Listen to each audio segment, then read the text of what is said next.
സദൃശ്യവാക്യങ്ങൾ അധ്യായം 22. അനവധി സമ്പത്തിലും സൽകീർത്തിയും വെള്ളിയിലും പൊന്നിലും കൃപയും നല്ലത്. ധനവാനും ദരിദ്രനും തമ്മിൽ കാണുന്നു, അവരെയൊക്കെയും ഉണ്ടാക്കിയവൻ യഹോവ തന്നെ. വിവേകമുള്ളവൻ അനർത്ഥം കണ്ട് ഒളിച്ചുകൊള്ളുന്നു, അല്പബുദ്ധികളോ നേരെ ചെന്ന് ഛേദപ്പെടുന്നു. താഴ്മയ്ക്കും യഹോവ ഭക്തിക്കുമുള്ള പ്രതിഫലം ധനവും മാനവും ജീവനുമാകുന്നു. വക്രൻ്റെ വഴിയിൽ മുള്ളും കുടുക്കുമുണ്ട്, തൻ്റെ പ്രാണനെ സൂക്ഷിക്കുന്നവൻ അവയോട് അകന്നിരിക്കട്ടെ. ബാലൻ നടക്കേണ്ടുന്ന വഴിയിൽ അവനെ അഭ്യസിപ്പിക്കാം, അവൻ വൃദ്ധനായാലും അത് വിട്ടുമാറുകയില്ല. ധനവാൻ ദരിദ്രന്മാരെ ഭരിക്കുന്നു, കടം മേടിക്കുന്നവൻ കടം കൊടുക്കുന്നവന് ദാസൻ. നീതികേട് വിതയ്ക്കുന്നവൻ ആപത്ത് കൊയ്യും, അവൻ്റെ കോപത്തിൻ്റെ വടി ഇല്ലാതെയാകും. ദയാകടാക്ഷമുള്ളവൻ അനുഗ്രഹിക്കപ്പെടും, അവൻ തൻ്റെ ആഹാരത്തിൽ നിന്ന് അഗതിക്ക് കൊടുക്കുന്നുവല്ലോ. പരിഹാസിയെ നീക്കിക്കളക, അപ്പോൾ പിണക്കം പൊയ്ക്കൊള്ളും, കലഹവും നിന്ദയും നിന്നുപോകും.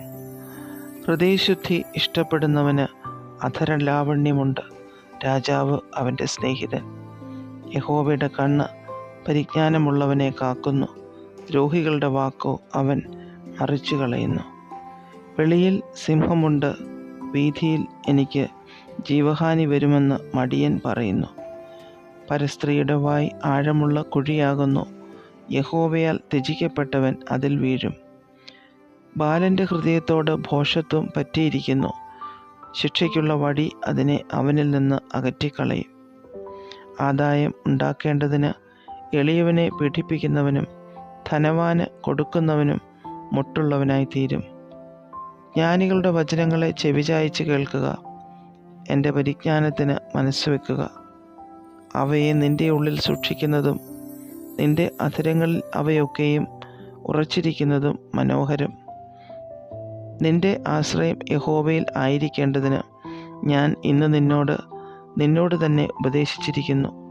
നിന്നെ അയച്ചവർക്ക് നീ നേരുള്ള മറുപടി കൊണ്ടുപോകേണ്ടതിന് നിനക്ക് നേരുള്ള മറുപടിയുടെ നിശ്ചയം അറിയിച്ചു തരുവാൻ ആലോചനയും പരിജ്ഞാനവും അടങ്ങിയ സാരസംഗതികളെ ഞാൻ നിനക്കെഴുതിയിട്ടുണ്ടല്ലോ. എളിയവനോട് അവൻ എളിയവനാകൊണ്ട് കവർച്ച ചെയ്യരുത്, അരിഷ്ടനെ പടിവാതിൽക്കൽ വെച്ച് പീഡിപ്പിക്കുകയും അരുത്. യഹോവ അവരുടെ വ്യവഹാരം നടത്തും, അവരെ കൊള്ളയിട്ടവരുടെ ജീവനെ കൊള്ളയിടും.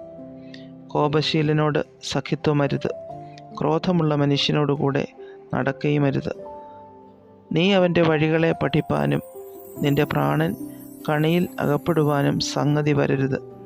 നീ കൈയടിക്കുന്നവരുടെ കൂട്ടത്തിലും കടത്തിന് ജാമ്യം നിൽക്കുന്നവരുടെ കൂട്ടത്തിലും ആയിപ്പോകരുത്.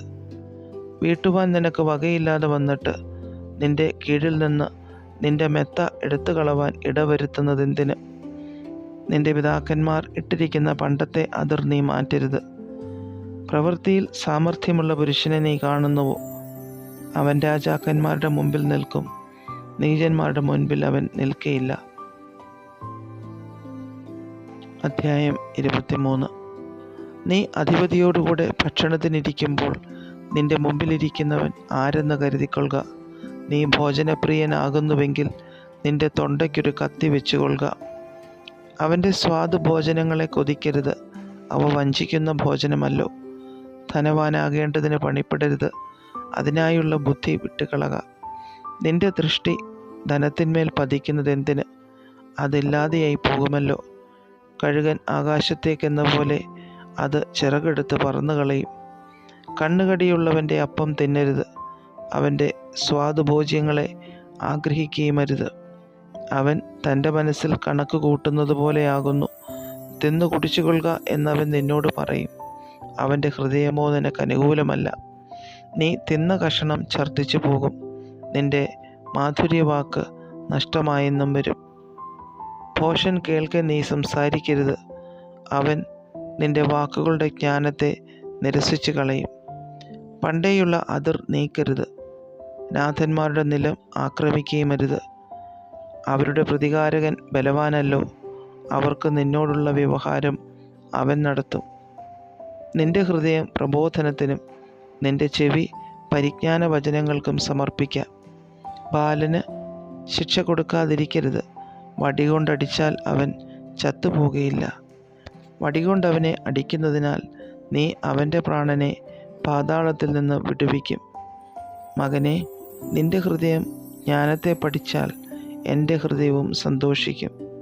നിന്റെ അധരം നേർ സംസാരിച്ചാൽ എൻ്റെ അന്തരംഗങ്ങൾ ആനന്ദിക്കും.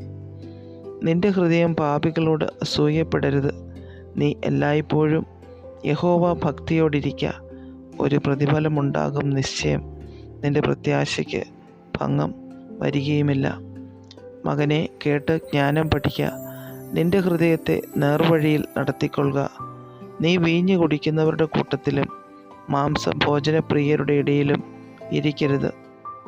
കുടിയനും അതിഭക്ഷകനും ദരിദ്രരായിത്തീരും. നിദ്രാലുത്വം പഴന്തുണി ഉടുക്കുമാറാക്കും.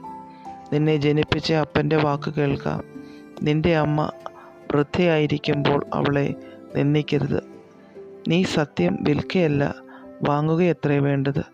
ജ്ഞാനവും പ്രബോധനവും വിവേകവും അങ്ങനെ തന്നെ. നീതിമാൻ്റെ അപ്പൻ ഏറ്റവും ആനന്ദിക്കും.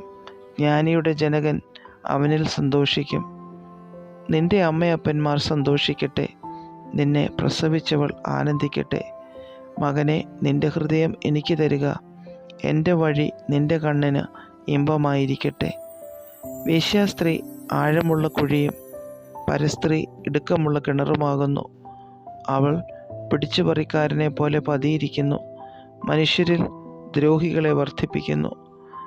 ആർക്കു കഷ്ടം, ആർക്ക് സങ്കടം, ആർക്ക് കലഹം, ആർക്ക് ആവലാതി, ആർക്ക് അനാവശ്യമായ മുറിവുകൾ, ആർക്ക് കൺചുവപ്പ്. വീഞ്ഞു കുടിച്ചുകൊണ്ട് നേരം വൈകിക്കുന്നവർക്കും മദ്യം രുചി നോക്കുവാൻ പോകുന്നവർക്കും തന്നെ. വീഞ്ഞ് ചുവന്ന പാത്രത്തിൽ തിളങ്ങുന്നതും രസമായി ഇറക്കുന്നതും നീ നോക്കരുത്. ഒടുക്കം അത് സർപ്പം പോലെ കടിക്കും, അണലി പോലെ കൊത്തും. നിന്റെ കണ്ണ് പരസ്ത്രീകളെ നോക്കും, നിന്റെ ഹൃദയം വക്രത പറയും. നീ നടുക്കടലിൽ ശയിക്കുന്നവനെ പോലെയും പാമരത്തിൻ്റെ മുകളിൽ ഉറങ്ങുന്നവനെ പോലെയുമാകും. അവർ എന്നെ അടിച്ചു, എനിക്ക് നൊന്തില്ല. അവർ എന്നെ തല്ലി, ഞാൻ അറിഞ്ഞതുമില്ല. ഞാൻ എപ്പോൾ ഉണരും? ഞാൻ ഇനിയും അതുതന്നെ തേടും എന്ന് നീ പറയും.